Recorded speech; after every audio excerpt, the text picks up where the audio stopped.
Just before we do, we go ahead, I want to acknowledge the traditional custodians of the land on which the event is being held and recognise their contribution and continuing connection to land, water and community. And I pay respect to elders past, present and emerging. So as I say, thank you and welcome. Our topic tonight is all about waste and other valuable resources. Quite often we think of, or many people think of something when it's come to its end of its life as being waste, but now it's all about the circular economy and value in waste. And there's lots of, at the moment you may be aware, the metal price, the waste metal price has shot up, it's gone sort of crazy. So interesting how we're moving in the container deposit scheme. There's lots of things that are sort of happening out there. But we've got two speakers I'll facilitate this evening, and we've got two speakers, Wafa Lama, who is here in the front from Sustainable Community Club, and Shani Graham. She's from Ecoburbia in Fremantle, so they're both well versed in their topic, familiar with this, advocates for sustainability, and they'll be doing their presentation and they'll take questions, and they'll talk to you about whether they have to take questions before, during and after. I'll leave that to them. Just to get going though, welcome as I say, and I'm just going to start this off because there's a little video coming. See you on the video. But you're all here for the right event, yeah? The Renew Waste event. Basically, from the top, if you like, or international, the planet, the world view, whatever you like, it is the United Nations Sustainable Development Goals. That's the ultimate. That's kind of where most of us in sustainability are working towards. Yeah, you all kind of think of it, I think, as an umbrella, and then sort of filtering down. I was at an event recently at the East Metropolitan Regional Council. It was really good to see. They had some of their policies and strategies set to a number of the Sustainable Development Goals. So it's good to see them filtering down. There's 17 goals, and what I'll do is I'll just play the video because that's better than me trying to explain it all. But for me and many others, this is the ultimate, and it's the umbrella that we're working with. I've just got to get my technology.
I missed a few thank yous actually. Besides thanking all of you, thank you to Homebase who are helping us here with the event. Megan, who can't be with us tonight. Katrina is, I think she just left. The speakers I've already mentioned. Patrice, the lady that you've been talking to when you came in, is the co-convener of the Perth branch. And Keith Hutchins here is the video for us tonight, so thank you to you all. So moving along. Basically, that's your Sustainable Development Goals. As I say, I consider that, and many consider that to be like the world view, the international aspect of it, the perspective. Coming down to Australia, we have, and it's only the last number of years, but we have a national waste policy in place and a national waste action plan. And within that, the states all have to sign up. They all have signed up through COAG. It's now called National Cabinet. It used to be called COAG, Coalition of Australian Governments. Through these states signing on to this agreement, we've all set targets and strategies and policies through this process. Then we come down to Western Australia. We have a strategy released beginning of last year and also an action plan as well. So within that we have a vision, clearly, Western Australia become a sustainable, low waste, circular economy in which human health and the environment are protected from the impacts of waste. We also have objectives, targets and strategies. You can see where the objectives are. Avoid, generate less waste, recover more value and resources from waste, and then protect the environment by managing waste responsibly. There's three major waste streams. The names vary a little bit, but basically municipal solid waste. Who can tell me what municipal solid waste is? Municipal? Your local council, so your curbside bin system. Commercial industrial is more your cafes, restaurants, that sort of thing, and of course construction and demolition. But mostly tonight, you guys will be pretty much focusing on your municipal solid waste, household, yep, and other. Yeah. So Shani's going to take you on a journey. So basically there's three waste streams, and we'll, that's the areas I just spoke about: local council, cafes and businesses, construction, demolition. I'll just go back to that slide. Probably swap it next time. I mentioned originally in the flyer, I just spoke about it a bit ago, circular economy. We used to have it way back. It was linear. Now it's circular. We had cradle to grave. Then it became cradle to cradle. Then it was closed loop. And now it's circular economy, which basically means a value of a product, and including waste, remains in that circle for as long as possible. And the only time it exits the circular economy there is when you can't do anything more with it. But even now, they're looking at, they've already got one set up in Perth, a waste to energy plant. Unfortunately, they're calling it renewable energy at the moment, which I and many others disagree with. They ought to come up with a different name. But basically, circular economy is all about, as I say, a product, a material, something remaining in that circle and only leaving it, as I say, when there's just basically nothing else you can do with it. But now they're trying to deal with that in terms of, waste to energy. I also spoke about, and the whole process is about, you saw it a minute ago, it was about avoid, reduce, reuse. Recycle comes down about number 4 out of 6. So many people sort of we keep talking about recycling, but it starts right back in the beginning, avoiding waste. Particularly if you look at the construction industry, it's more about bringing back their waste allowances, reviewing things, checking them, speaking to the trades to see if they can do things differently, so actually avoiding the waste. Can you reuse it? Can it basically, if you have got it, can you reuse it? Can it be reprocessed rather than actually go through a complete process and have to be recycled? There's upcycling. There's about 9 R's now, I think. Reduce, reuse, recycle, reprocess, refuse. There's about 9 or more. But basically, this is it. And as I say, clearly, you can see that recycling comes at 4 out of 6. So really, we ought to be more thinking up here than we are here. So basically, this whole process, avoidance rather than to the point where it's actually recycled. So this is a recent policy statement from our Western Australian Government Waste Authority. There's also in place, and you're probably well aware by now, of the container deposit scheme, also known as Containers for Change. Whose children or who's involved in the Containers for Change? Yep. Great. Good to see. How many have you got so far? How much? Do you know? How much you've raised so far? Or how many containers or anything you keep in your record? 48 at the time. How much? 48. Okay. Good. Yeah, the one in Fremantle is hiding. Do you know? Have you seen it? Yeah, it's hiding around the back of the library. Oh no, there's another big one where the recycling. Okay, but the one in Central Fremantle is behind. You can't see it. So. No, well you can't see much of it. Yeah, but so basically what it's known as, generally, is extended producer responsibility and or product stewardship. There's also tyres, where tyres, people pay a levy nowadays for tyres, and it goes back through a process. E-waste, there's already a policy, that's clearly the Waste Authority there. There's e-waste policies and procedures in place. Clearly the Container Deposit Scheme, CDS, Containers for Change, and there are a lot of containers there, but you've got to wonder, why weren't wine bottles included? Yeah. I have heaps. Because they were actually after reducing littering. Yes. So people generally don't walk around the streets with a full Yeah. one Yes, bottle. yeah. It's your more, It's more drink the small it, ones that you drink it's a in small, volumes, But yeah. and those of you who are interested, if they do, just example, the container ends up in the recycling bin, your yellow top bin versus your containers for change. What they do is they do a bit of a kind of an average, a bit of a process later on, and actually figure out roughly how many is in there when they bale it up, and they get a benefit that way. So they still go through the process, but they basically go to the example of Fremantle is the SMRC. They put into with the rest of the plastics, but they work out how many are in there, and they get a bit of return on that one. That's kind of how they're doing it. So if it goes straight to the container deposit scheme, great. If not, if it goes through your recycle bin, it still ends up in the same place, and there's a bit of a benefit for the people collecting it. That's how it works in terms of the yellow top bin versus the container deposit scheme. This is becoming more and more popular now.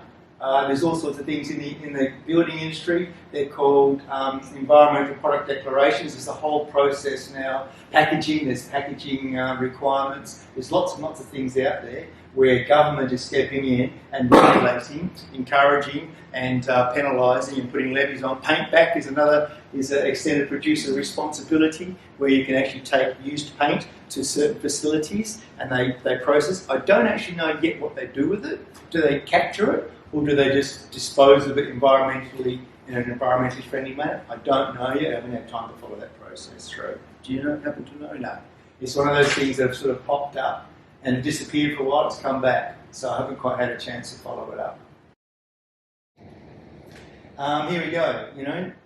There's still confusion out there, and a lot of people got annoyed because you're probably well aware one of the plants burnt down. Lots of rumours and talk about all our recycling going to to landfill. There was a lot of things happening, but I have checked it out for myself and I've worked in it.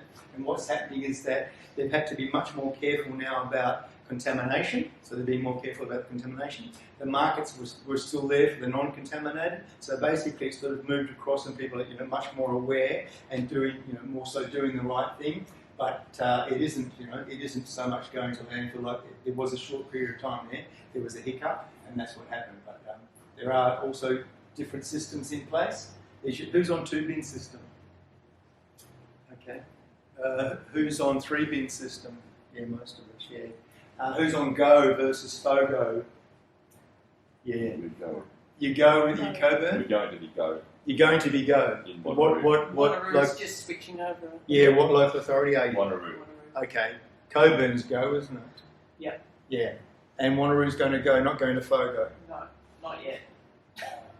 Anyway, so 2-bin system is pretty much your old-fashioned general waste and recycling. 3-bin system includes a bin, which is FOGO, so food, organics, garden organics, and go into the 3rd bin. So you get a red top bin, half the size for general waste, that pretty much goes to landfill. It does still go through a process, but basically a lot of it will be destined for landfill, or the waste to energy facility.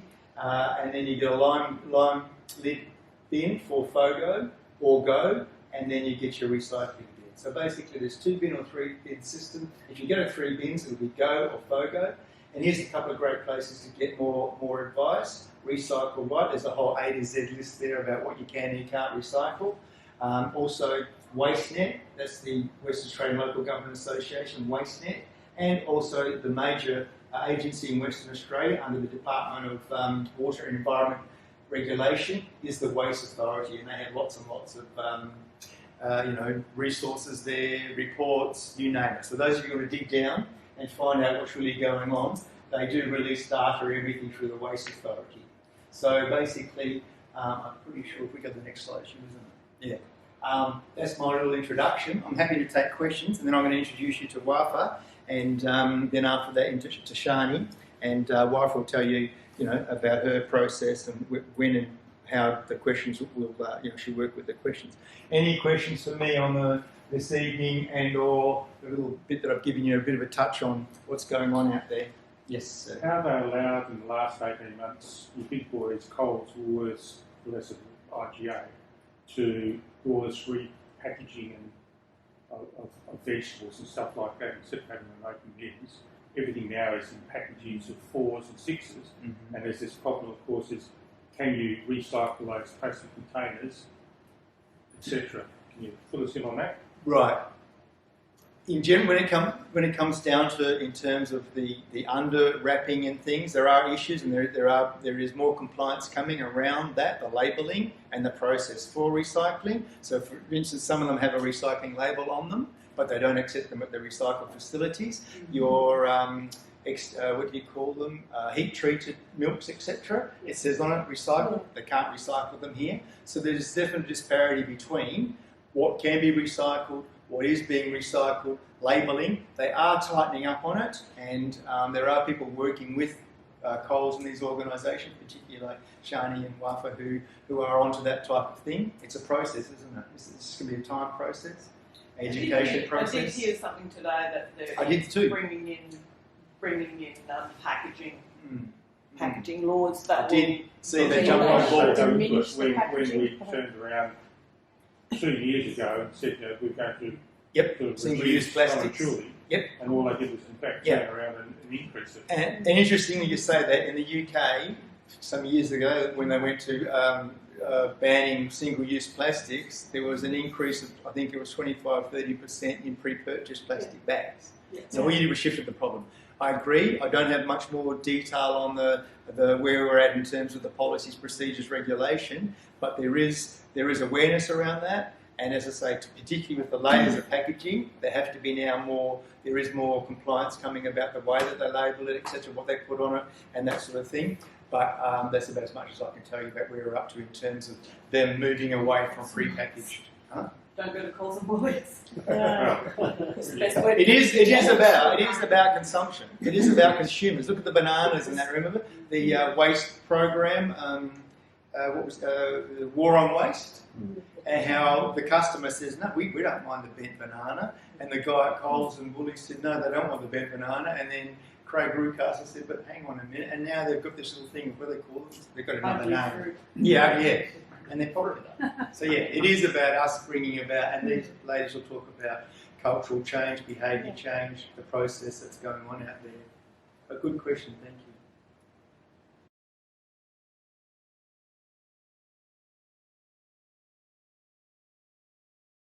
Thank you very much, Michael, and thanks everyone for coming tonight. My name is Wafa Lama, and if you wonder where is that name from, it's from North Africa, Libya, and it has an amazing meaning, and that's why I did not want to change it. Every time I go to a new place, I've been here 12 years, it's like, what's your name? Wafa, what? W-A-F-A, like all the time. The name means faithfulness, and that's why I'm just like, nah, you know what, I'm going to live with that. It's good to introduce something different, eh? I'm from the Sustainable Community Club.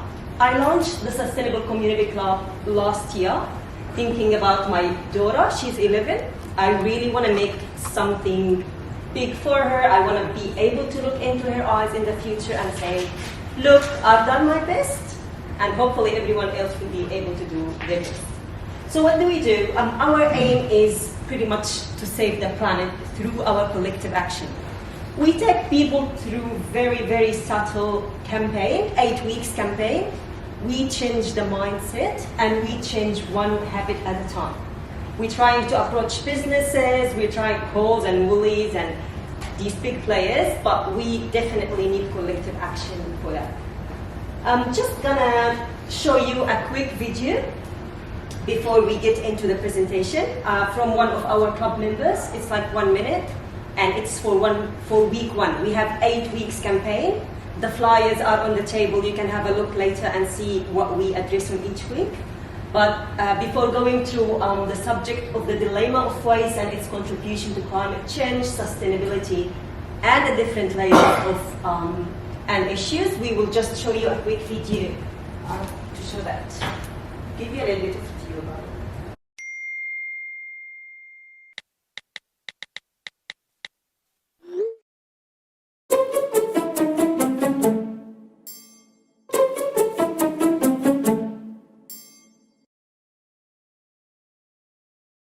I'm trying One Change at a Time campaign.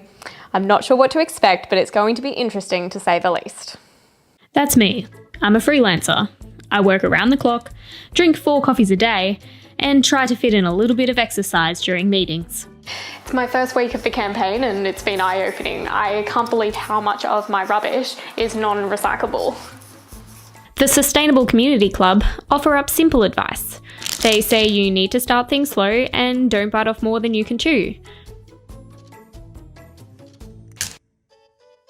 My goal? Learn to recycle right and drop a few kgs in the process. So you've seen that pretty much we do like 8 weeks campaign and people think, okay, they know about things, but so pretty much our aim is just plan small tricks every week, change one habit, take it easy, don't judge yourself, don't feel judged. And we have lots of issues around the way we handle waste, handle life. And there are lots of layers for the waste problem which has been happening. By economy, and you know, it's every dollar you spend, it's a vote for a greener planet, and that's the way we make people think. But people think that it's really not my problem. Why would I pay $100 for subscription for something that the government or the businesses are responsible for? And they're like, nah, it's not my problem, it's not happening now, it's not affecting me, I'm not doing it. Literally, I talk to so many people and they're like, yeah, climate change is BS. This is not true story, it's whatever, it's not our problem. But what people don't know that governments and businesses play a role, but absolutely what drives the whole economy is the purchasing behavior of people. If we stop going to Coles and Woolies, if we stop buying everything packaged in plastic, specifically fruits and vegetables, then they will be like, if we send letters, if we're saying as a community, no, we're not buying that, we're not doing this, then they will think twice because they're losing money. That's one way of driving business, either legislations or consumer behavior. Pretty much that's how we do it. So what we do in here, we change, as I said, the last resort is landfill waste. So we tell people, hey, you're going out this week, pretty much when you go purchase your stuff, think about the packaging. Is it recyclable? Do you really need to take plastic pack with tomatoes and cucumber inside it? Do you really need to produce unnecessary waste? That's how we drive the change. I know some stuff you can't really get it, and we will talk about the gaps and the pain points of people, but that's how you do it. You go to the market, you're like, oh, do I really need to get that? Yes, no, you start really thinking subconsciously about these things. One change at a time. Michael said 9 hours. I've just put 3 here so I don't confuse anyone, but pretty much, can I reduce the waste? I don't produce it at all. Can I really reuse, for instance, a container, glass, whatever? Can I recycle it? So the last option, I don't want to send anything to the landfill. Of course, it's not possible with the gaps in the market, but that's the mentality you do when you do the one change at a time campaign. This is very important, and I've been facing this perceived consumer effectiveness. People think that their individual behavior wouldn't drive environmental change. They think, oh no, but what is going to add if I stop buying that bananas packed in plastic? But if everyone thinks that way, we wouldn't really be doing a lot. The whole point is that you need to do what you can do, and through like a platform like Shani's or my platform, you could pretty much have a collective action and drive the change. This is, Michael talked about the solid municipal waste. I've just got this from the report which has been released from the Waste Authority last year. And it states 43% of our waste goes to the landfill in 2018-2019, which is shocking. There's a big problem with contamination in the recycling bin. And you will be surprised, I've done like some questionnaire, like 10 questions in the event I launched the company. and not even one person got the 10 questions for it, because it's so tricky to recycle.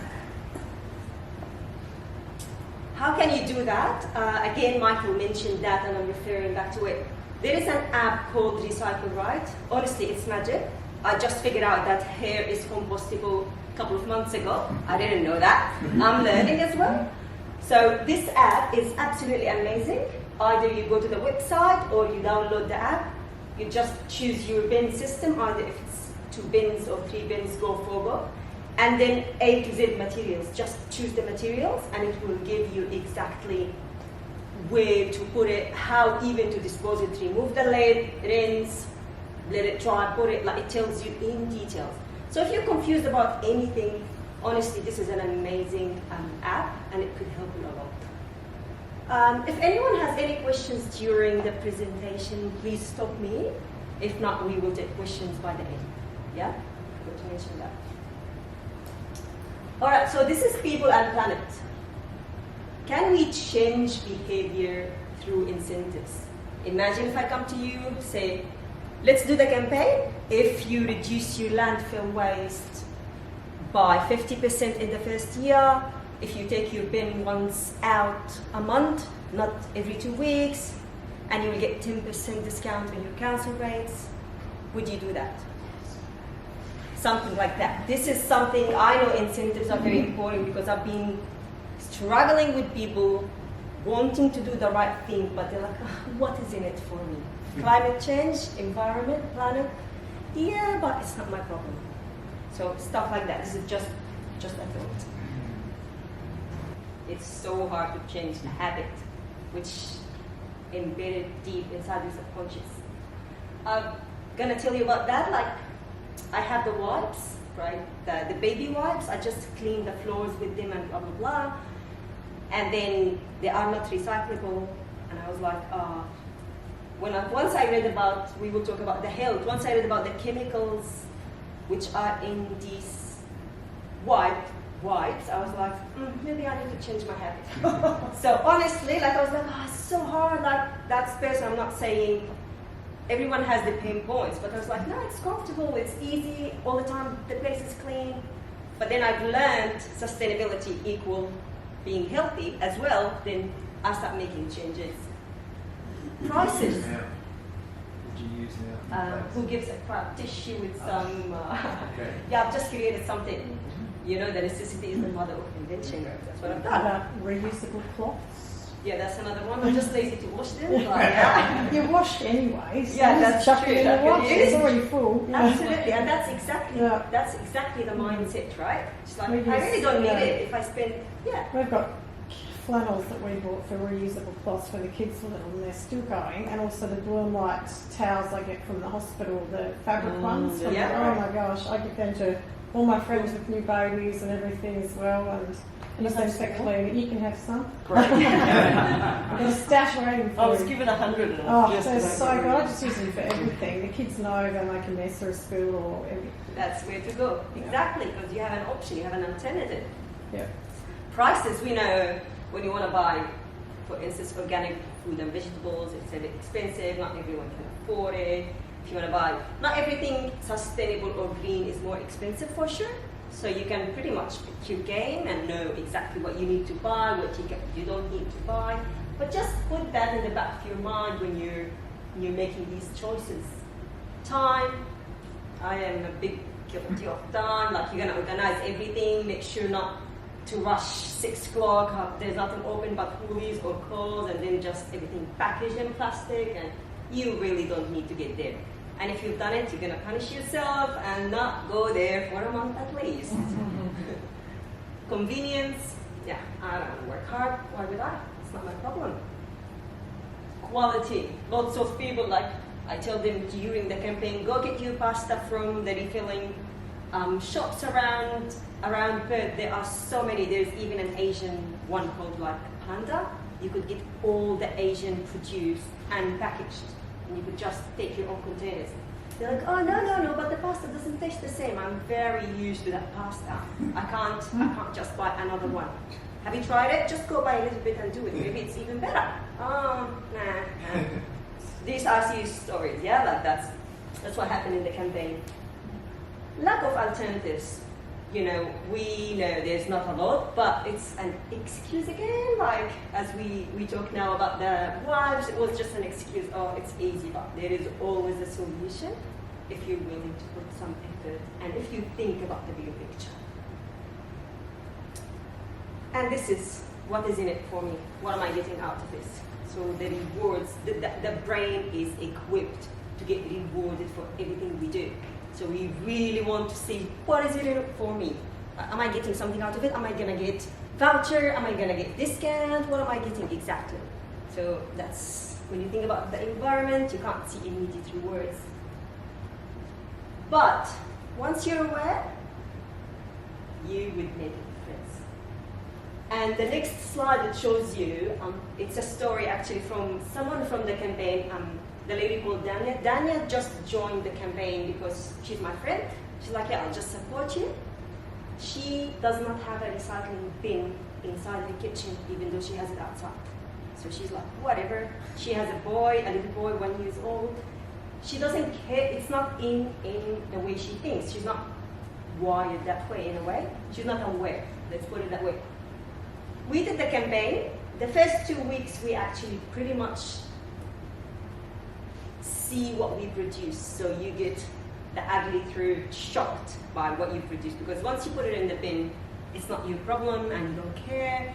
But once you see it, and that's what happened with Dania. That's the first week. I didn't ask her to change anything. The first 2 weeks of the campaign, just see what you're doing. Go purchase what you want, don't think about anyone.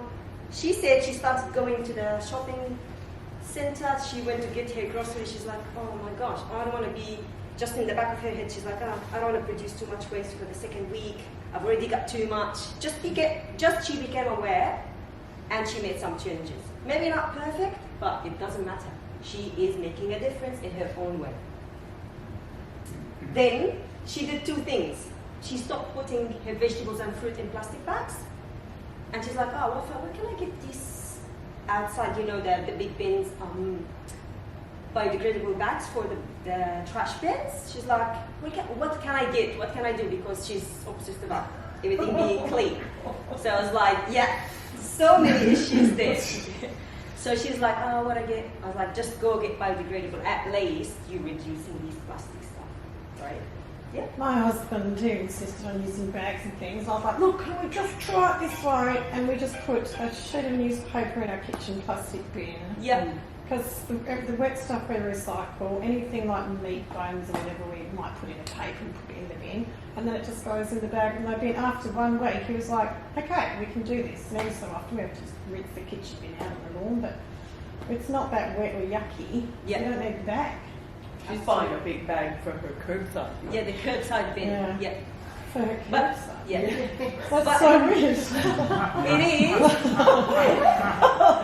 It is, but this is very important. We can't be judgmental. Like, this is But important. you can Once you rinse it start, out. It washes out. You can Right. wash it out. yeah, but That's very Let's see week 3, 4, 5. Yeah, kick off. no, there's no way 3, 4, 5. I say go straight into the. I'm just hard saying, one. everyone has their own problems, their pain points. The whole point is, alright, if you want something, just at least make informative decision that nothing goes to the landfill. Whatever it is, yeah. Please. I could also make a point just from your previous slide that Yeah. I think sheer volume is actually an inhibitor of action as well. Because if you're buying a whole lot of stuff and you've got so much stuff to deal with, to actually go through the process of trying to deal with it, it's just too hard. Yeah. Whereas if you've got, say, in the second week, the less stuff you get, the easier it is to actually sort. Yeah. So it's a self sort of fulfilling or reinforcing prophecy. Yeah. So it's always going to be hardest in the beginning. You know, I mean, you see it all the time. I mean, we just buy so much stuff that's packaged. You're like, this is going to take me so long to sort out. I cannot be bothered with it. Whereas if you've got a quarter of the amount, you're like, yeah, I can take time to deal with this. Yeah. I think volume is a factor as well. Yeah, yeah, it is. But if you take your small bags as well, and we will talk about it. If you plan ahead of time and you have the right tools as well to make your life easier, because that's what is it about.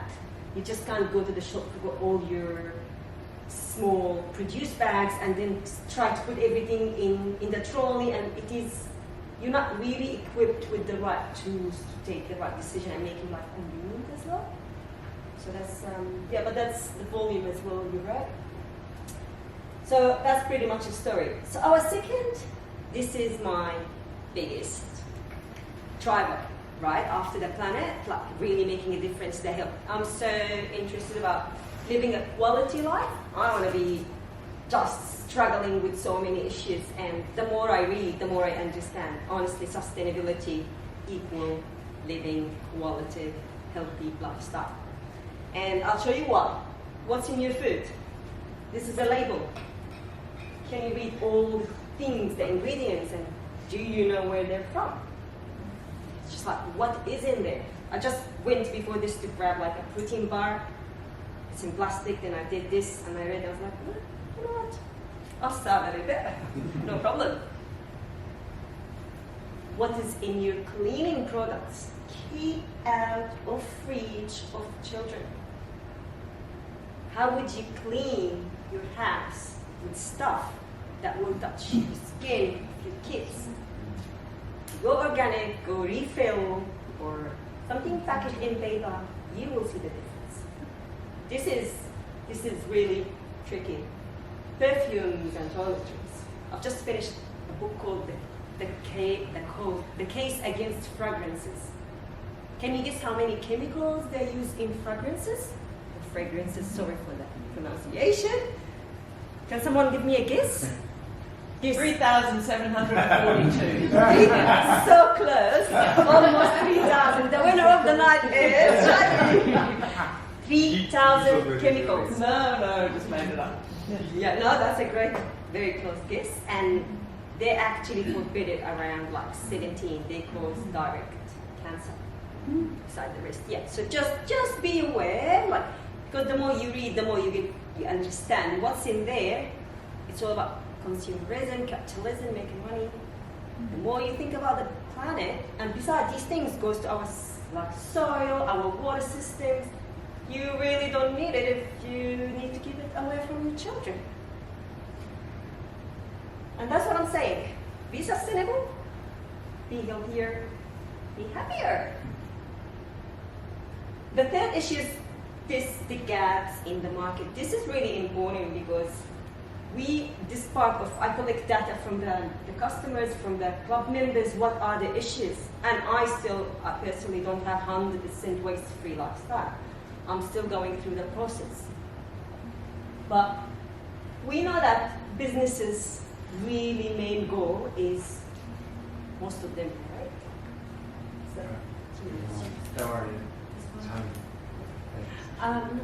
So pretty much, I don't care. I just want to make money.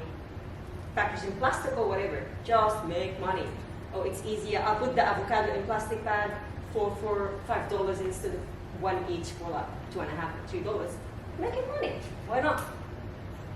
Lack of alternative. There are lots of things you can't find alternatives, or you're not comfortable enough to change from here to there. Lack of planning. Lots of us don't have the tools. We really need to equip ourselves. We need to go to places on a weekend, get the stuff. We need to take our produce bag. We need to take our containers. Recently, if I go to Woolies, right? Like I tell them just wrap the meat or whatever in paper bag because they don't put anything in your container. Sometimes like 5:30 because lack of planning. I was like, you know what? Put it in paper only. Don't put it in plastic. And I take it. I put it in my container. All right, no problem. So just even with that, you still work around it if you have to, and if you haven't planned well. We don't put much pressure. We don't have even a unity like to just put so much pressure. It's, as I said, either our collective action or legislations and stuff, and we are progressing with that. We don't have lots of local and packaged organic alternatives. Plus, affordable. Like, honestly, I go get some organic vegetables and fruits. I get like, 2 cucumbers, $8 organic. So stuff like that, because the market is still not equipped, but it's good to understand what's in there and just take the right steps towards more sustainable lifestyle. And again, when they force everyone to not get plastic bags in 2019 in Australia, WA specifically, people started taking their own bags. Yes, still you see in the market people they're selling plastic bags, but these plastic bags still have to be a specific dimensions and specific thickness, but they're still fine. But still, we saw a lot of change because people have been forced to do something. So it drives a little bit of change, but if you're not willing to do it, you still will buy bags from the market. Anyone has any questions before we go to the next one? Just have a couple of slides left. Businesses. How can we make businesses think about the planet? So Michael mentioned earlier that they're thinking about these recycling marks so they can force business to be more transparent about what they're doing. They need to think every time they make a decision, they need to think about their stakeholders, consumers, suppliers, employees, communities, the planet. And they need to start thinking, if you are sustainable, it's actually a unique selling point. Why is that? Because it shows that you are responsible, and it actually could reduce your cost. Imagine if we are encouraging lots of local businesses, they're actually packaging in materials that if you return it, you get 10% off. It comes back to the business, they're saving costs on buying more raw materials, they're saving costs on just making more environmental damage. So pretty much it could be win-win. Just need more people who want this thing and more social enterprises as well. We'll talk about that. It's good to have, as Michael said, that circular economy, which used to called cradle to grave or cradle to cradle, whatever they call it. But honestly, pretty much like, can you really source your materials from local businesses? Can you really package stuff that can go to a factory that could recycle them and send it back to you within the same economy? Can you really support the local economy? Can we reduce CO2 emissions? Can we really work around that? Because that's what sustainability is about. Pretty much, you could be innovative. I don't know if you've seen these toothpicks and made out of combustible materials, these cling wraps, Woolies, they just did these things. Just be careful, read the labels and make sure it is really green, but there's a lot of innovative ideas, so people can really change their behavior and make it easier for them to really think about the environment. Government incentives. I don't know if you have a business, actually there is an incentive for reducing your CO2 emissions. So you could pretty much get an accountant, and if you manage to reduce your CO2 emissions as a business, you could get some incentives from the government. So hopefully to see that in the area of waste as well. That's what we're working towards. We need more of that, so people are like, oh, okay, let me think about that. I want to really do that. So you're getting rewarded for doing the right thing. But there isn't anything like that at the moment, is there? there? There is. There is. And there is I've met with an accountant, that's one of the things he does. And there are, if you have a business, go check it out. You could reduce your CO2 emissions and get rewarded for that. Definitely. Yeah. And the last thing I want to mention with businesses, why businesses don't promote sustainability within their base. Like, do you have filtered water so your employees don't bring plastic bottles? Do you have compostable bins so you don't really end up putting the food in the landfill? Do you have really cleaning products that's good for the environment, you could refill, that doesn't really affect our water and soils? So we're actually working towards that, making sure that businesses start thinking role modeling, really, not only their green supply chain, but their workplaces. It's like what you do at home, why don't you do it in business, right? We've done, my neighbor has a marketing company, and they've done 1 week waste-free. So we've done this like a week of waste-free, and everyone, like, they were taking their containers to the deli, near to their marketing office. For 1 week, they have not produced waste, and whoever produced waste, they're being named and shamed pretty much. But I'm just telling you, once you put effort there, they love doing things in community, and it is not as hard as most of us think. So there's a lot to do there.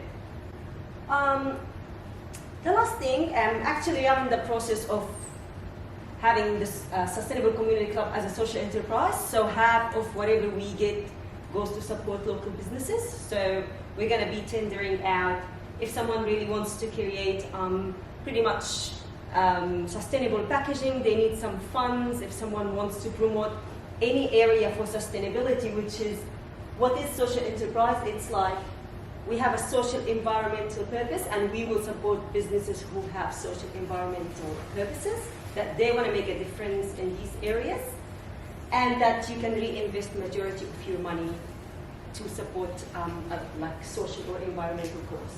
So we believe that if we enterprises to enter the market, that's the game.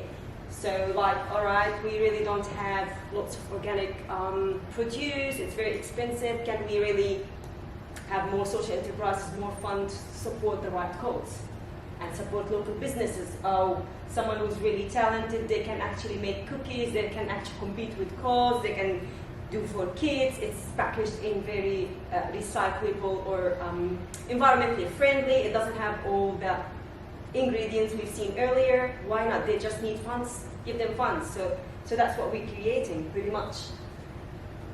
And for me, that was who gives a crap. I saw Shani when I've done the tour. You had it a long time ago. I've just got there. So just like a couple of months ago, I was like, every time I go buy toilet papers, and I was like ending up with that plastic one, like the plastic packaging. And every time I'm just like, then I was reading and I read about who gives a crap.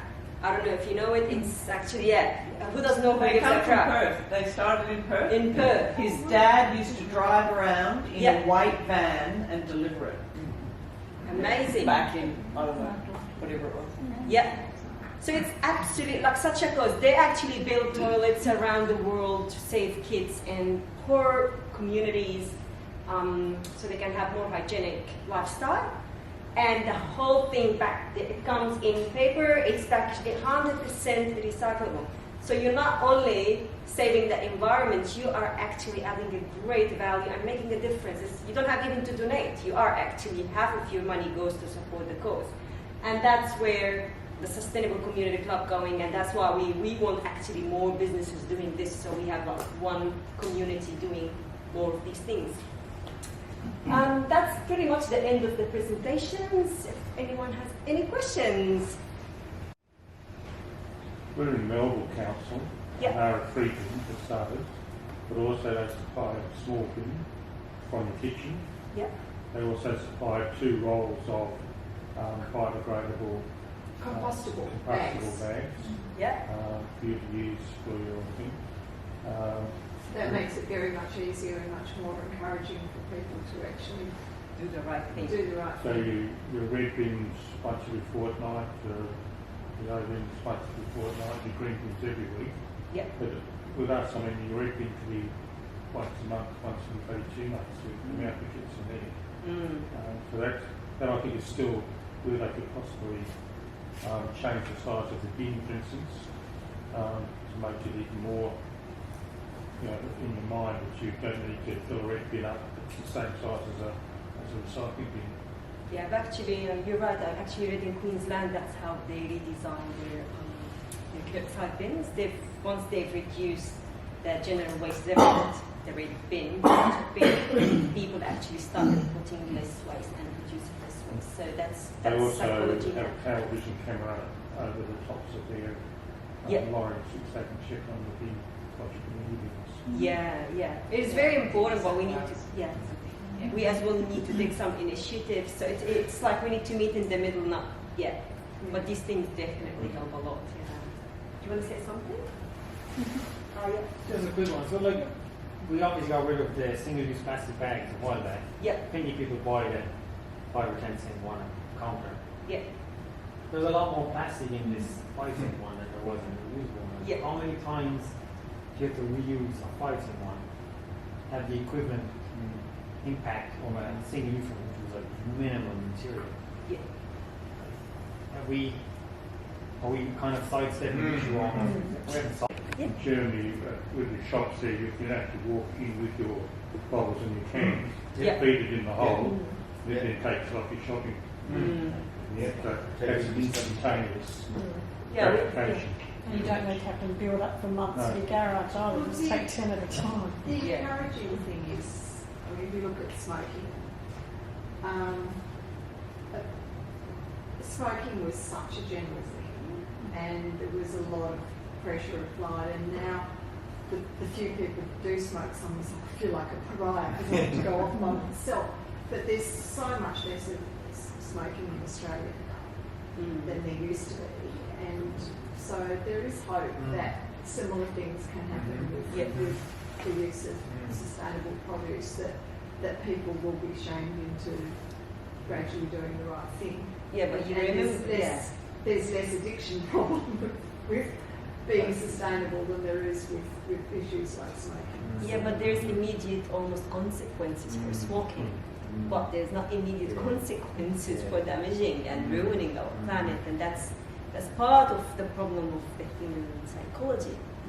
You know, like if you smoke, 90% you're getting a cancer, but But that's not what stopped people. What No? stopped people Money was stopped people. money. what stopped people was money, government putting massive taxes on it, and also changing of attitudes, where it reached the point where if you smoked, everybody frowned upon you, and No one likes you, well, anyway. yeah, so people don't like being around smoke anymore, and so you really do become a bit of a pariah if you go to a social function, you want to smoke, you have to go off somewhere else, and that's a really good disincentive from continuing practice. So, yeah, I think there is hope for us that we can, if there's enough groundswell and if there's enough incentives, that we can actually change. Everybody uses the yellow bin, the red bin, the green bin because it's there. Yeah. But the problem, like your friend Dania, is that how you pronounce it? Dania, yeah. Doesn't have two bins in the kitchen. Correct. My daughters don't have two kitchens. So if they get wrapping or cardboard box or newspapers, that finds itself to the other bin. Yeah. So you know that little cat feed thing, that just ends up in the red bin because it's only small. You know? So and if you go in the shops, there's no bins. Bins are for the kitchen. Yeah. It's just we really should be trying to get the red and yellow concept into the kitchen because that's where the separation starts. Yeah. And that's where a lot of it doesn't happen. So we've got one of those big we've got it. and rather than put bins in it, we fortunately made the decision that we couldn't afford to put the two fancy bins in there, and we would just have the pull-out drawer. And then I reused stuff I had from the old house. So we've got a big bin with a floppy, with a flip lid that takes our recycling stuff, like our milk bottles and so on. Then we've got a little tiny, just sort of a little one with a slidey or little side flip lid that takes our red bin stuff. And then there's just enough space in between to drop down one of the plastic veggie bags from the shop, and all our crushable plastic that you have to recycle back to Woolworths or whatever because you can't put it in your wrist goes in there. But everybody in this room probably does that. In some way or the other. So what I'm saying is the vast majority of people. So the separation shouldn't be at the first. We should also be, maybe we should be looking at a mini red bin and a mini green, the other bin and mini green bin for house use. Because you won't buy a bin that's got two parts to, or there's very few, you know what I mean? But we really should be, the council maybe should be looking, there should be, what's the, bit hard. a Me Too bin. Yeah, but remember, I was planning to produce these things, but every house and every cabinet is different as well. You can't just it's a little bit tricky. There's no But maybe even if they were supplying labels, so you find your house, you find your bins, and you can stick the yellow label on this one, the green one, so that the kids start saying, oh, hang on, I put it in this bin because this is going to, when it's full, this is going to go to the birds there. But right now, it doesn't happen, and I get really upset with my kids, but it's, they, oh no, remember I went for one bin, and I said, it doesn't take much effort to separate it. But we'll think about doing it, but I think we shouldn't be looking at, even if the council supplies stickers, just a red one and a green one. You'd only need the yellow and the red, really, you know. Yeah, predominantly. Even if that would be a start to train people. Yeah. The kitchen is where you start. The recycling is not the verge. There is actually, like, for instance, City of Free, we have like these stickers we put on the fridge so the kids can see. Actually, I put it in, I have cardboards inside the cabinet and I have red, yellow, so my daughter can go and see. And Do not have it again, but it's got like 6 pages and you've got to flip. Nobody does it. You've got to make it really easy. Yeah, true. I think it comes back down to habit as well. Like you could give the population the various colored bins, it doesn't mean they're necessarily going to use them. I think it's education, education and awareness, and in some cases it's affecting people's hip pocket. When they have to start paying for their waste to be removed, then they start to change behaviour. That's it. Yeah. Alrighty, thank you everyone for listening patiently. Thank you. Okay, Shani's going to do her take you on a little journey now, tell you a story. Shani's the co-founder of ecologically in Fremantle, which will tell you about herself and her organisation, and then you'll give her the questions. Yeah, questions at the end, I reckon. I would like to acknowledge the past, present and emerging elders of the Wajak people and sit in amazement at 60,000 years and hope for 60,000 years. Before I start, I always like to acknowledge. Thank you. So I come from a weird sort of thing called ecoburbia. We're a business, we're a community group, we're a house, and our main goal is to create more sustainable, if you want to use that word. We've stopped using that word. We're now using the word resilient and connected communities. And we do that in a very local, key, community, neighbourhood-based way. So this is the community room in our house. We run workshops from there. I go off and do workshops in different councils. I was just hearing about someone who saw us in Joondalup. And some of you may have heard about the Living Smart program, which is my favourite thing to do. That's a program that gets groups of people together in a room, examines some issues together, talks about some solutions to those, and then says, much like Wafa, what are you going to do? We live in a house. It's an Italianate house. Now, did you know what that was a word? When I bought the house, I didn't know, but you all know what I'm talking about, don't you? No lions, unfortunately, in our house. It was 265 square metres and there were 2 of us, far too big. So we divided the house into 6. So we have 6 separate, independent living units. I know Wafa's been there. So we are living in a kind of community led by benevolent dictatorship. That's me, in case there's any confusion about that. Now, it's a 1/4 acre block, so because we didn't subdivide and build a big house at the back, we have enough space. I grow 80% of my vegetables in summer, about 60% in winter. We have goats, we have chickens. We don't go very far when it comes to food miles. The house has also been retrofitted wherever we could for sustainability. So it's got good solar passive design, has some interesting power systems, water systems. So people like to come and have a look at that if they've got a brick Italianate house and they're trying to figure out what to do. We're also very involved in our local community, and I'll share some stories about that tonight. We designed the front of our garden so it has tiered seating, so we have house concerts 4 times a year over summer. There lots of involvement in getting people involved in the life that we live in there. So as tonight, I have a challenge for you. I'm going to tell you a story. It's going to have lots of different aspects to it. And before you go, you are going to have to make a pledge to do something. Might be something related to what I've said. Might be something related to what Wafa said. Might be something related to what the person that you spoke to when you were having a cup of tea said.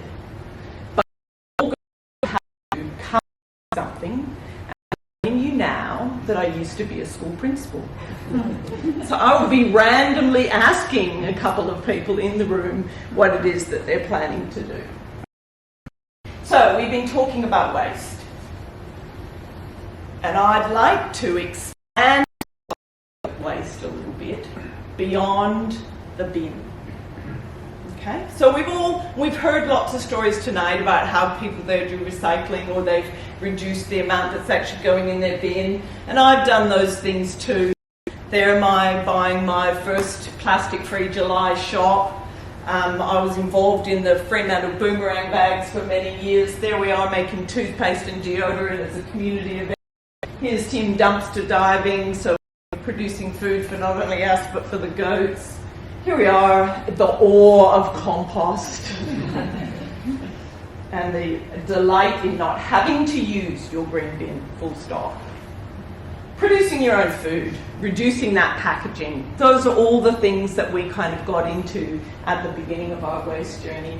Preserving those old skills so that you're not having to buy tins of stuff or cans of stuff. So, why stop there? Let's think about a wider concept of waste. Fossil fuels are not a renewable resource, and we are wasting them.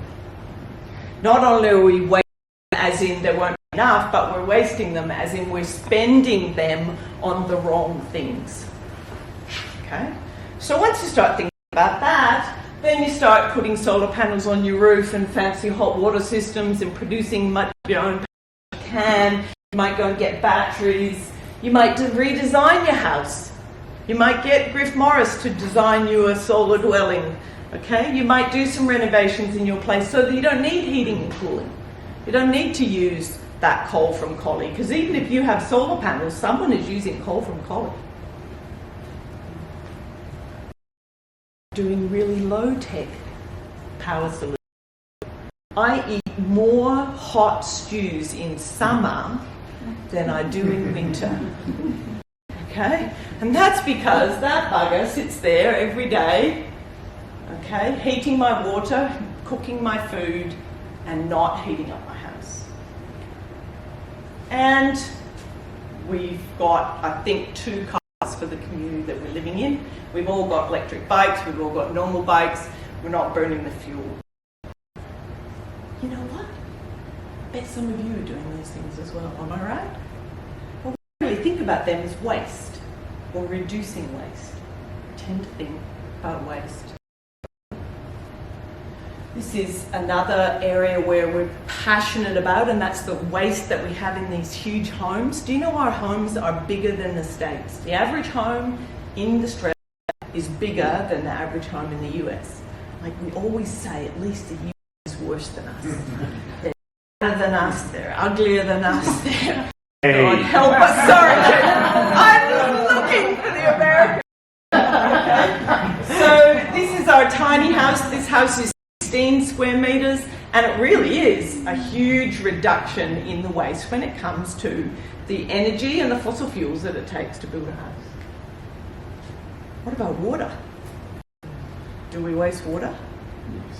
Bloody oath we do. One of the, we're talking about financial, I don't know that I agree always about the financial incentive thing, but we have no financial incentive to do anything about water, which is the craziest thing.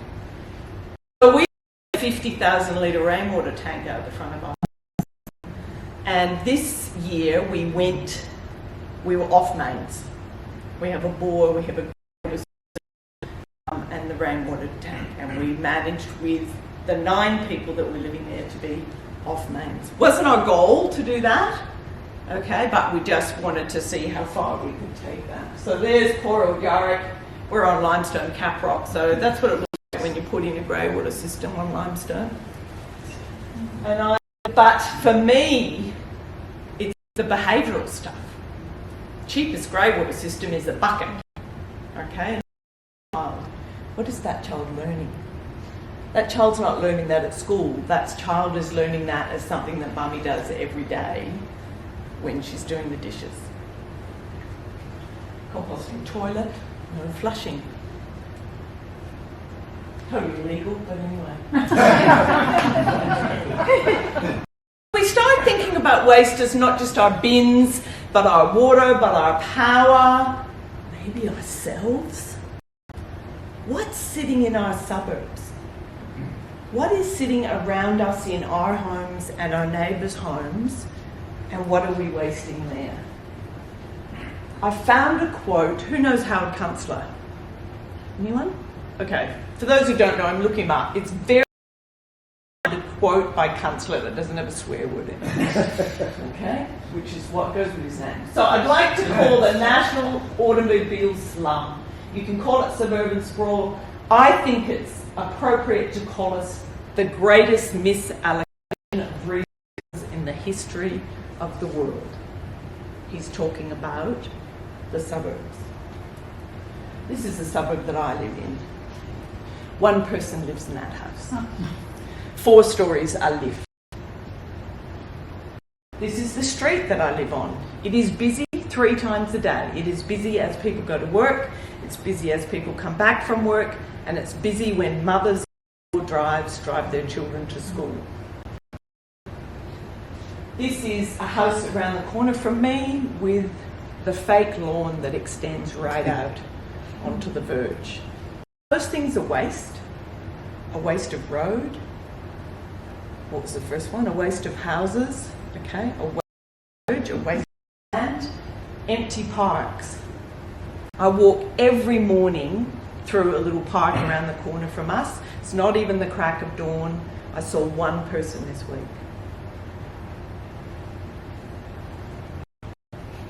And there's a waste of people, isn't there? This is not the 50s where we knew everyone and ran in and out of each other's houses. There are people living near us in our street,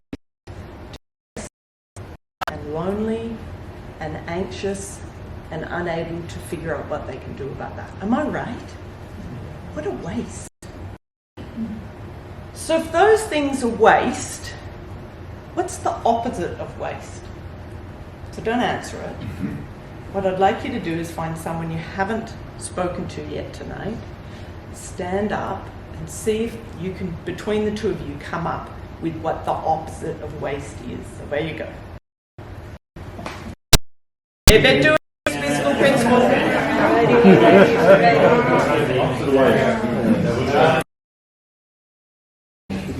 All right, what's the opposite of waste? Minimalism. Someone here has said enough. Okay? Sufficient. Sufficient. We said resource or value. Resource or value. Minimalism. Minimalism. Opposite of waste. Yeah, minimalism. Social connection. Social connection. You heard me say this before, haven't you? No, I say it every day. Now that's interesting, isn't it? Because we've got enough, minimalism, and then kind of another idea coming through about resource, and then we've got Keith off the planet talking about social connection. And what did you say again? Minimalism. Minimalism, okay, with that concept of enough. All right. For those into permaculture, if anyone is, David Holmgren is the co-founder of permaculture. Who's heard of permaculture at least? Yeah, okay, I won't go into it then. But he has just written a book called Reprocessing. And it's a permaculture book for the suburbs. So what he's saying, the suburbs are not a waste. The suburbs are this amazing sweet spot between inner city living and the country. And the suburbs are full of resources that exist and will allow us to prepare for a post-oil future. Okay, I'm about going. This won't last forever. The party's over, as Councillor says. Prepare and start thinking about what we can do when we do have to minimalise, have enough. So I'm going to suggest that the opposite for waste is resource. And I want to share a story about what we've been doing in our suburb to think about turning that into a resource. So turning suburban waste into resource with the West Beaky Bunch. So once upon a time, a couple of years ago, this girl here, Kerry, who was doing a Living Smart course with me at the time, and she and I sat down and we said, look, I've heard lots of stories about what you did in Hulbert Street, Shani, but that was 30 houses. That was easy, really. What could we do in our community? So she and I got a map. We drew a line, for those that know Beaconsfield, along the quarry. It's only Keith that does. Along the industrial area, along Hampton Road, and along Lefroy. It's about 320 houses. And we hand letterbox dropped and knocked on the doors of those 300. Come along to a little picnic. And at the picnic we had, what would you like to see happen in our neighbourhood? What would you like our neighbourhood to be called? We came up with the West Beaky Bunch. At that picnic, we were all looking over the map, and I suddenly realised that we had representatives from every street. And they were able to go, oh, I know this person and that person, etc. So we decided to have a committee. Actually, no, we didn't. We'd never actually had a committee. We had one meeting, but we had representatives from each street. So instead of Kerry and I knocking on 350 doors, Waffa takes her street, Michael takes his street, whatever the hell your name is, takes your street. And I cut the flyers and people delivered the flyers. And we said, let's just go with that list of things we'd like to do and we'll all do something a month. Okay? When they knocked on doors for the first time with the flyer inviting people to an event, they also asked if people would be willing to give their emails. So 7% of the emails of those 320 houses. Because we have now twice knocked on doors to say, do you want to join an email list? So every 2 weeks or so we send an email out. Every month or so we send the little notes. Everyone knows that it's a West Beaky Bunch note because it's got a little kid's drawings on it. Highly effective. Handwritten notes. Now what does it say to you? It says community, doesn't it? It says this is low key, this is really connected, this is community. It's a bugger to print them because I don't have a scanner, but that's what it says to people. So we've done all sorts of things. Hey, look, there's that wasted park I was talking about. There's another. There's that wasted park again. Hey, there's 300, but there's 150 people at Christmas carols there. Hey, there's that extra block of land that no one's built on. Let's go have a bonfire on there for winter solstice. Hey, there's a laneway that no one uses. Let's have a long table dinner. There's just some wasteland. Let's plant a beautiful garden there so people can enjoy it. Hey, we've got so many olive trees. Let's do an olive tree pick and avoid the waste of those olives. Hey, I've got a verge that has nothing on it. This is an amazing story. This woman paid for those beds, for the wicking beds, and then she said to her neighbours, come along, there's your bed. Soil, everything all done. It was a pop-up community garden with no committee meetings. It was perfect. That was her little project. Mental health of people. We have a yoga class that happens. 320 houses, and we've got our own little yoga class that happens on a Wednesday morning. And this is one of our mums who has some real mental health issues but loved felting. So she actually organised a workshop for those of us that are felting. I don't know if you noticed on the flyer, we've got another lady doing Indonesian cooking class. Now, none of this was particularly hard. It was just once a month. What do you want to do? You do it, you do it, you do it. They think I do it. All I do is write the emails and make the flyers. I don't actually have to do very much at all. I heard, we've even got a website. This is a lovely story. We're having a games night and we were talking about the fact that we would like to share skills and resources and also support local businesses, so people who actually had a business in that area, but we couldn't figure out how to do it. And I was going, so hard, we'd never be able to do that. And this woman, very shy little woman, I can build a website. And I'm like, no, I can build a website. And then I suddenly was like, what did you say? And she said, I can make your website. That's what I do for a living. That's easy. Okay, and so we have the most no one's, it's brand new, so I'm not too sure that many people are looking at it, but we've got that with all the activities that we're doing. A while ago I was at a workshop by someone from the Red Cross, and they were saying that 90% of the support that people get in a crisis, like a fire, like a flood, and we're getting more of them, comes from within a kilometre of your house within the first 24 hours. The cavalry ain't. So how much easier is it going to be if you have established the resource and coordinated the resource in your suburb so that you don't have a real crisis on your hands? So when COVID, I've been doing this for a year, put an email out, 37 volunteers ready to help.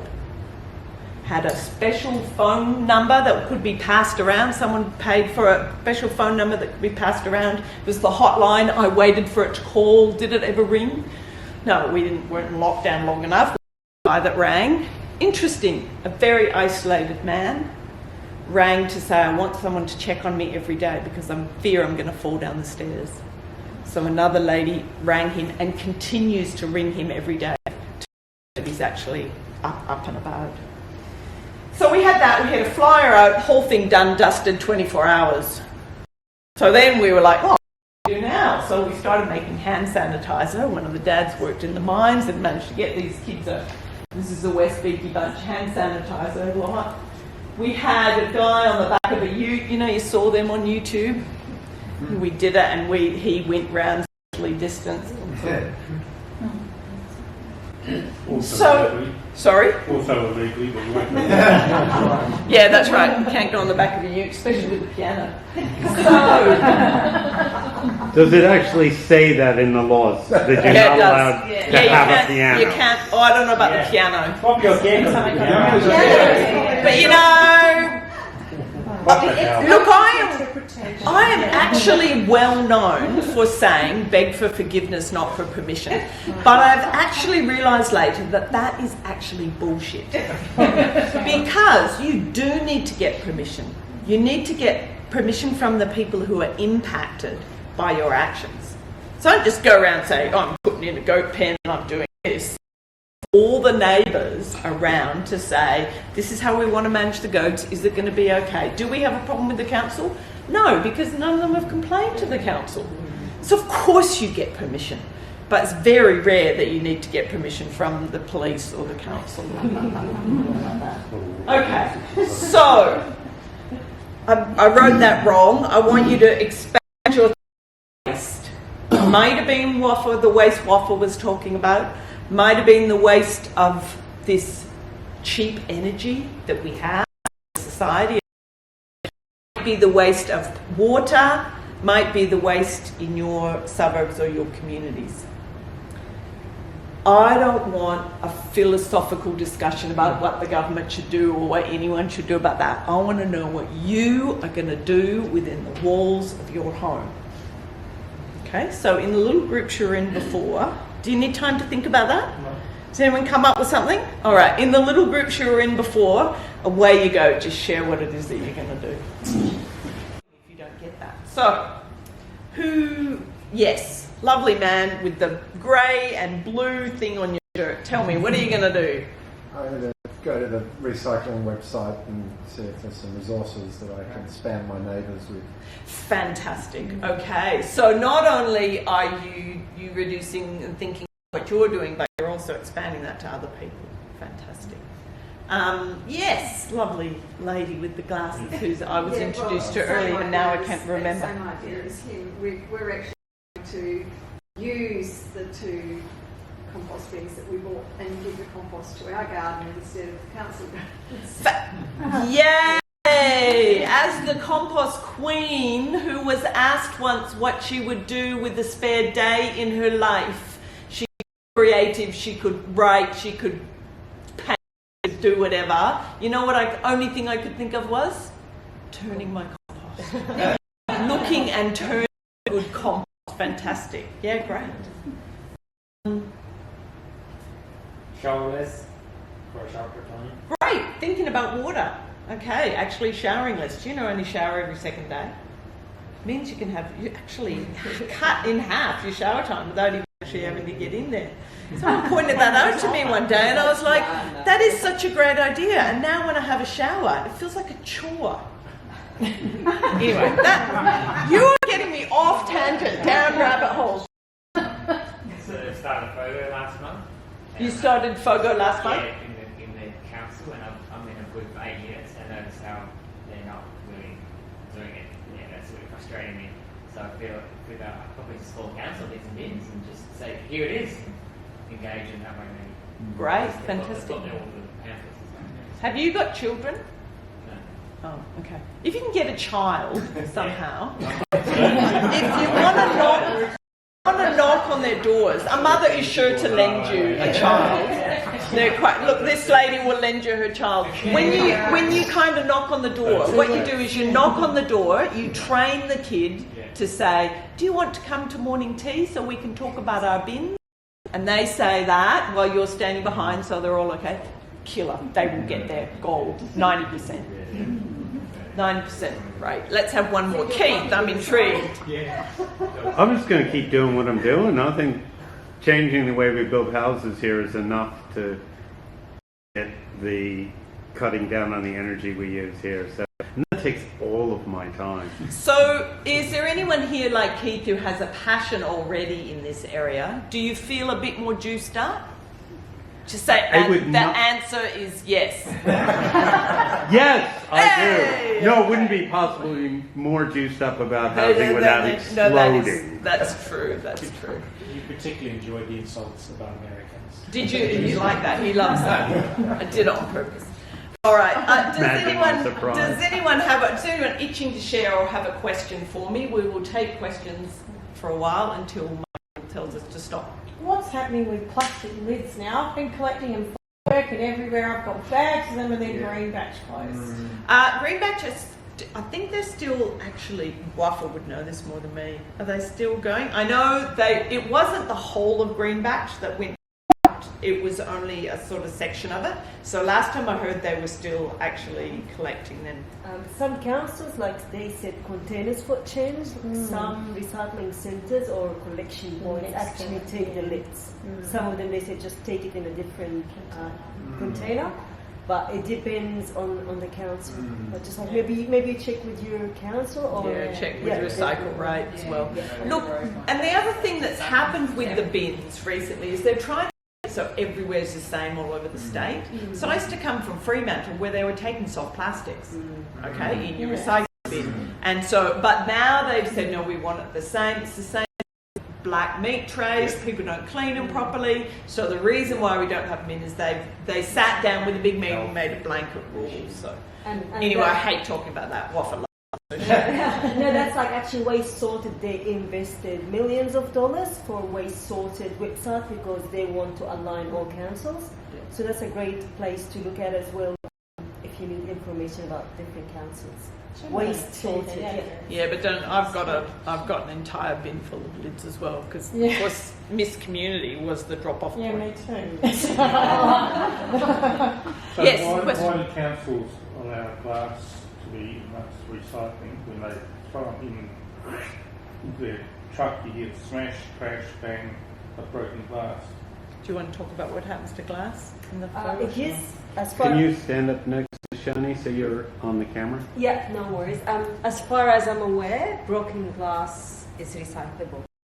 So I had this discussion, like people like, oh yeah, but we just do the right thing, then the council's not doing the right thing. I say, you're only responsible for your actions. So if you check Recycle Right app, like broken glass, actually it is recyclable.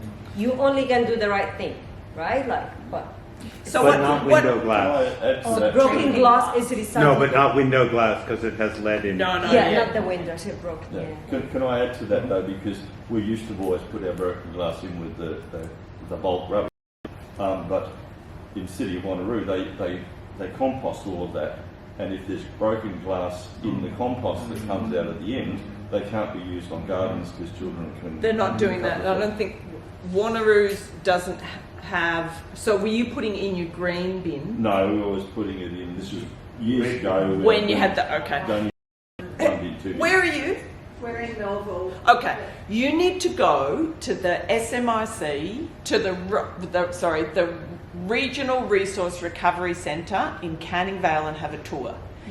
It will blow your mind. So you know how you're saying the glass? They don't take off the bottles. They break the glass. The machinery goes and the glass, which is heavy, goes down and it all smashes. So it is no problem to have that smashed in your bin because it's the heaviest thing and they push it. Okay, because that was our issue. Is there were other councils where they had a bucket for the glass and a bucket for the paper and a bucket, and they were recycled separately. Whereas we had this one bin. Go and have a look at the machinery. How do you get the paper separated from? So the big blowers come on, different lengths of blowers come on. They blow off the different plastic.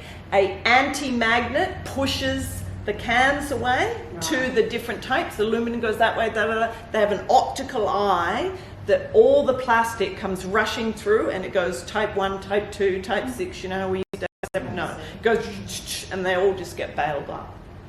I hate this because what we're doing is encouraging you to recycle properly and fill up a bin, which is not the point at all. But I cannot recommend enough for all of you, wherever you are, to go and have a look at what happens. David Suzuki says our responsibility doesn't diminish for our waste because we don't know where it goes. I wash them and hand them back to the lady that makes all the jams. Good on you.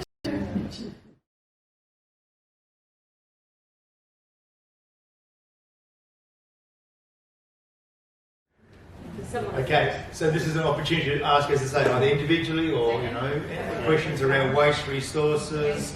As I say, you know, we group, individual, whichever works. So, yes, here we go. Ken. What government policies prevent the sort of objectives that you're looking for? Probably over to you two for that. Is there any... I don't believe that any change is possible through federal or state politics at all.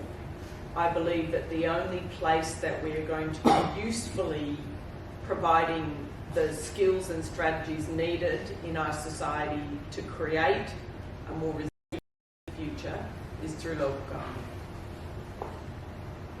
Well, even I think the federal and the state systems are just so big and so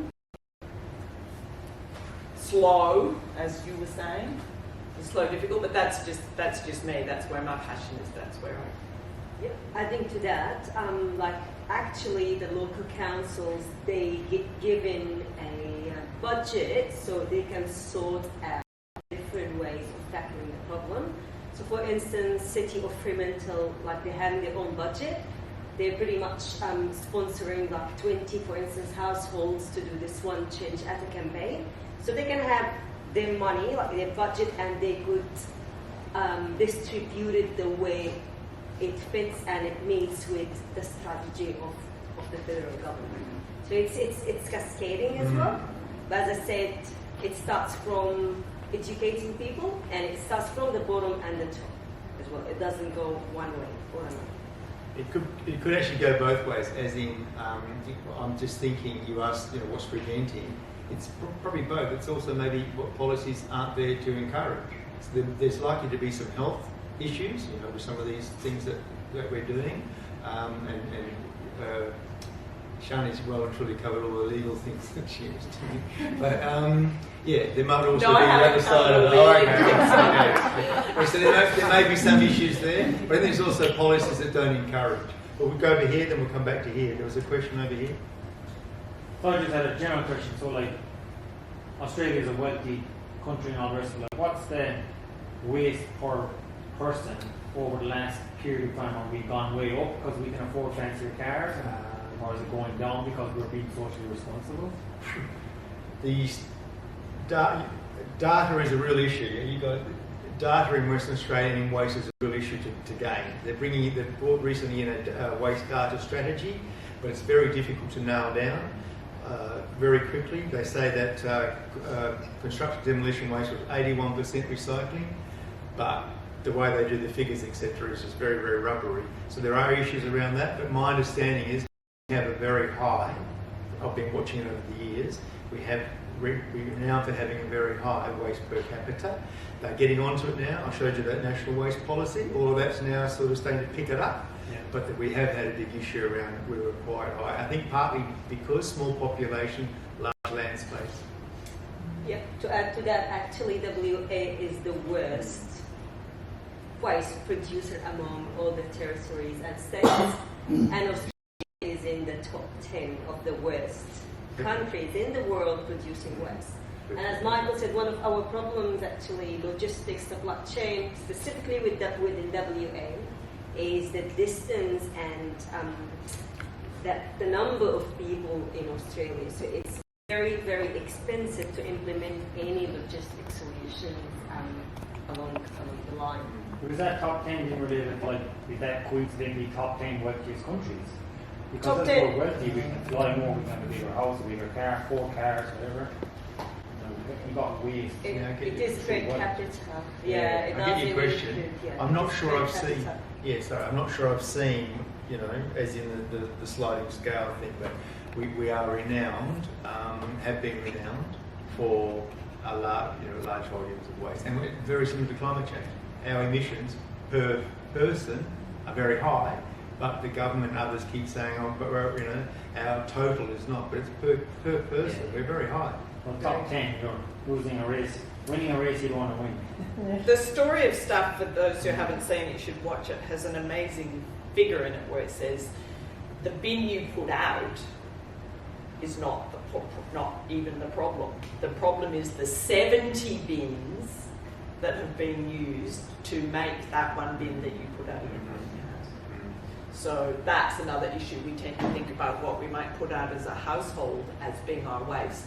But you're right, because we are wealthier, spending more, buying stuff, having more cars, bigger households, it's also what's made to produce all that. Yeah. Life cycle assessment is becoming more and more, there's more and more awareness. It's actually called like life cycle thinking is the big picture. Life cycle analysis is where you look at the process. And then there's life cycle inventory. So that's becoming, particularly in housing recently, and I'm sure in other areas as well, life cycle thinking is becoming more and more popular. We'll go over here, gentlemen had a question. Yeah, it relates to some of this. What you're talking about tonight is about grassroots stuff, about sustainability, about individuals, and I'm just wondering if that's enough. 70 bins is another example of that. And it's a bit broader than just waste, but the state government's it was the climate change policy they brought out last year, had 12 different points about how to address climate change within the state. 6 or 7 of them were about what you as people could do rather than what the government could do. But the major issues were, greenhouse gas emissions from the borough hub, etc., which was sort of 60% of the emissions. That was completely ignored, and they put the focus on what individuals can do. So I think, what do you think about, should governments be doing more, or as you said, top down, bottom up, I guess, but just be interested in your views about that. You personally? This is how I think of it. We all have a massive circle of concern. If we went round and said, what are you worried about, what are you worried about, what are you worried about, what are you worried about? We also all have skills, abilities, the ear of government. I don't know what your skill would be, but we all have those things we could do, and then we all have an action that we want to take. So I purposely chose to take the path that I've taken, partly because I knew my mental health could cope with it. It was an area that I knew I had skills in, I could do that, whatever. But government has to do something as well. And their action might look different to this action. What we need to be careful of is going, this action is right, or this action is wrong, or you're not doing enough over here, or you're not doing enough over here. We all need to be doing that stuff. So I understand the kind of frustration of, they're making me do it and take responsibility for it, but they're not friggin' doing anything. But I think we all do what we can based on. So, you know, I'm not that interested in bins anymore, sorry, Waffa. But thank God Waffa's here. And I'm not gonna, you know, like she's enthusiastic, this is a big thing, new thing for her, she's doing amazing work in that area, etc. So I can go, I know we have the same concern. We have the same worries. And I think, sometimes I think the government does too, and they do their best. And a bit like what you said, we should be looking at what incentives are there. That's probably not answering your question very well. But Can I add to that as well? So I'm still doing waste. I'm getting my goat milk next week from Shani because now she's around the corner. That's sustainable. But just to add your question, I was discussing with Helen earlier, and she said she called her council because she puts her the landfill waste bin outside once every 6 months. Helen, you said 6 weeks. And she said, why can't I get, she said, I called them, why don't you reduce the council rates? And I've actually done the same. I called them, I want to share with Janita, actually my neighbor, because I don't produce as much waste. And I called them. So such a thing, right? So we're doing the right thing. I'm going out. I'm just like, oh, do I need to buy this? It's wrapped in plastic. Can I? So I am doing that on a daily basis. Helen is doing that on a daily basis. Then the government needs to support us as well. Their strategy says they want actually to reduce waste. They want the recycle right. That's by 2030. They want to just have big goals. And the only way they can have, like, one of the ways, not the only ways, is having people doing the right thing. But people need to be rewarded for the right action. So again, it is really, if more of us doing that and calling councils and having letters going out there, then they will start thinking about rewarding us. But if not, a lot of us, I think, if you're not loud enough, no one would just listen to you. how big is your street? How big is mine? Yeah. Street. The street? Yeah. Oh, gosh. About 100 or more houses. I lived in a street. It's away, so it's quite a long. Yeah, I lived in a street of 40, and it was a cul-de-sac. And when I went to the local government, they said if you could get everyone in your street to only put the bin out every second week, so the truck could go straight past, then they would give us a reduction in the rates as a trial. So that's another potential. So I think I worked with a behaviour change consultant. He's dying to answer. I'm sorry. I'm just going to address this one very quickly. I think there's space for all, individual, community, government. I think we all have to play a part, as we're getting too involved in the behaviour change thing. But very quickly, we use a traffic lights method, where we show the red, green, and the amber. And of course, we put it the other way around. So the red was at the bottom, amber, and the green. We passed it around to some CEOs of some large building companies, and very quickly they were going around there, but we can get to there. They were prepared to jump on, as quickly as possible, go from red to green. So, and then of course the levy coming in also helped. But the thing is, you can't just bring the levy in; you've got to bring the support in. So I think there's room for a mix of all, and it's top down, bottom up. I will go here because you're hanging out to ask a question. Actually, first a comment just about the rubbish trucks, and I was just thinking if we all put our bins on the same side of the road, the truck would only have to drive half the distance, right? There you go. So I have personal concerns. Resource in the suburb, you've got the danger of people crossing roads and all this sort of stuff, and whichever way things to consider. But to the point around incentives, with this sort of advent of capitalism, specialisation of labour, and therefore each person being able to earn a living because they're able to provide a service or a good. In terms of talking about responsibilities, I guess a lot of us have sort of become aware of our responsibility to consume because we're told that this is what needs to happen. And economically, it is a necessity. Each person has to do this. Otherwise, the other person in the chain doesn't earn something, right? Case in point, cafes get shut down. The people who are operating the cafe can't earn a living. So I'm interested, Shani, in your perspective on if you're sort of, I guess, brokering or trying to collapse the system. An alternative model. What is the alternative, to keep the velocity of money and value going through an economy that doesn't involve consumption? I don't think we will. I don't think it'll happen. So there's crash. still this element. It has to.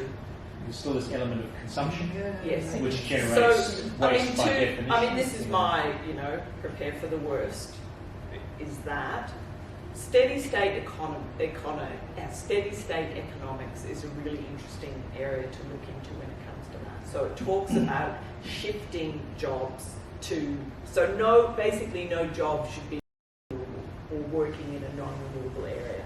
But it should be shifting those things. Like I said, Collie's going to close down. What do we do with the Collie workers? Well, we get them making solar panels or whatever. And so it talks about there may be still ups and downs of growth and non-growth, but we can't. There's only one planet.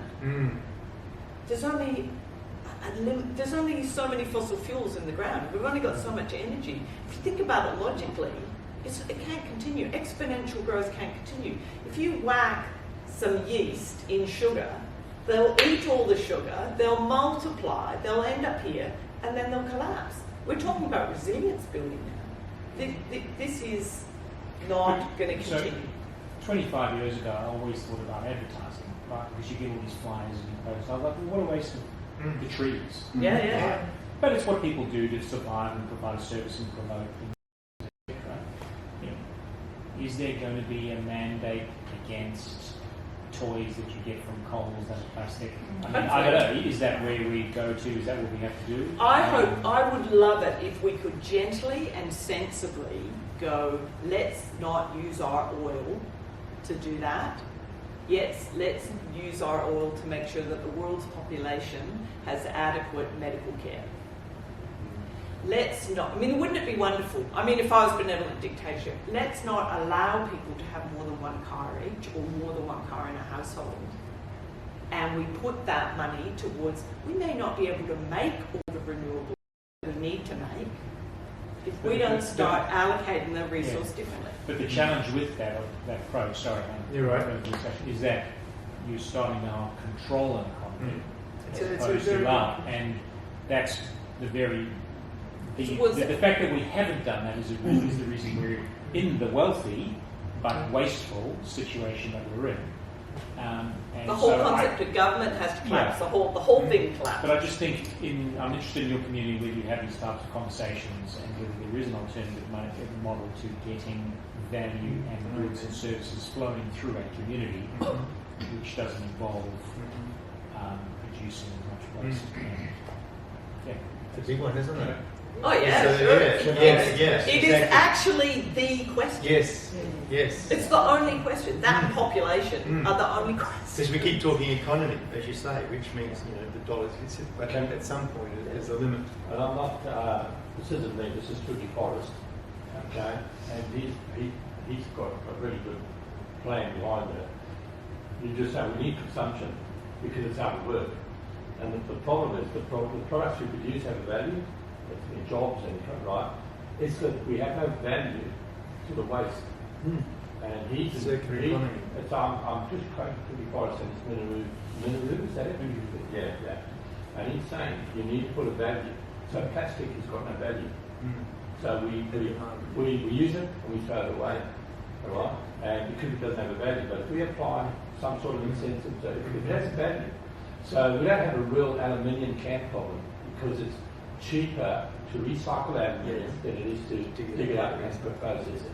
But we have a plastic problem because it's got no value. So until we have value, exactly. And I'll give you an example. I used to work for Nestle, and when coffee went down, and there was a big deal because the price of coffee didn't come down much to the same value as the price of beans.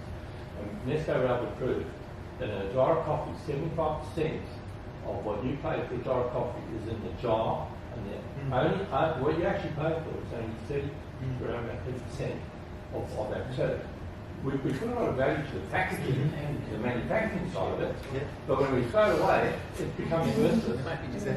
And we need to fill the cycle. Everything that we're producing can be recycled and reused. we've just completed the circle, and the economy can go. Because plastic's not a bad thing without it. No, that's well, right. I said it's not a Which bad is, thing. which is what? Well, it's only bad because it's made out of fossil fuels, which we should be using for something else. Definitely help. And and all the rest of it. But look at steady state economics. I think if you're interested in the and concept. look at the Sustainable Development Goals and what there's no doubt people have written papers, etc. But the whole question is, how do you facilitate wealth transfer without consumption? I get it. Yes, and there's a very good documentary years ago called Surviving Progress. It's worth watching that as well. Maybe we're actually a bit over, so maybe we just take this last question and then we'll call it a night. Is that the lady here with the grey jacket? It's not a question so much as there's some interesting things happening in Europe that we could possibly learn from.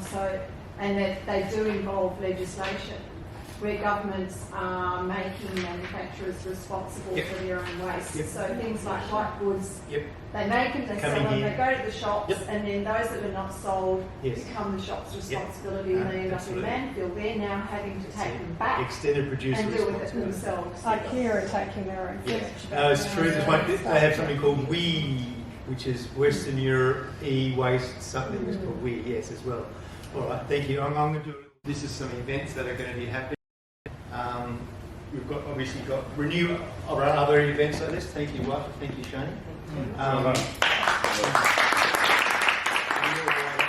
have to stand next to you so you can be heard. So that'd be good. Doing a bit of an outro because we are a bit over time. We don't want to sort of hold you up. Basically, this is a Renew event. They run similar events during the year. You can obviously become, members. It's a not-for-profit. They do amazing work. They produce magazines, other little booklets. There's many things, good value work that they do. There's a few of us here tonight you can chat with. Sustainable House Day is a big event coming up in.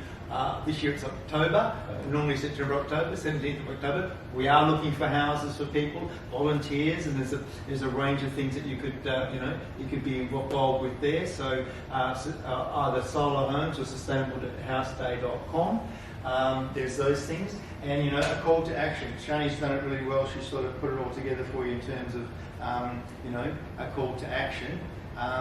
Basically, if you can take away from here what you've what you've learned and something that you can do, it's going to make a big difference to to the planet. You've already